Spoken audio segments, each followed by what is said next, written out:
હનુમાનજીનો જન્મોત્સવ ચૈત્ર મહિનાની પૂર્ણિમાને દિવસે ઉજવાય છે. પૌરાણિક કથાઓ અનુસાર આ દિવસે રાજા કેસરી અને માતા અંજનીના ઘરે હનુમાનજીનો જન્મ થયો હતો.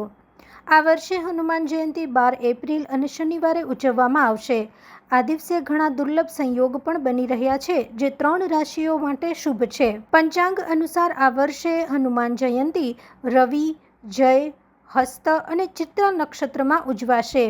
આ દિવસે બુધ, શુક્ર, શનિ, રાહુ અને સૂર્ય એક સાથે મીન રાશિમાં ગોચર કરશે, જેના કારણે મીન રાશિમાં બુધાદિત્ય, શુક્રાદિત્ય, લક્ષ્મીનારાયણ અને માલવ્ય રાજયોગ બની રહ્યા છે.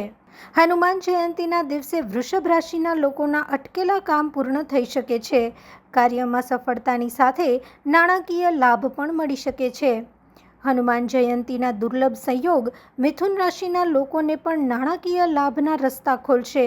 ઘણા સમયથી ચાલી રહેલી સમસ્યાઓથી રાહત મળશે. કુંભ રાશિના લોકો માટે પણ હનુમાન જયંતિ લાભકારી છે. આર્થિક લાભ થઈ શકે છે. કારકિર્દીના ક્ષેત્રે ફાયદા થશે. પરિવાર અને મિત્રોનો સંપૂર્ણ સહયોગ મળશે.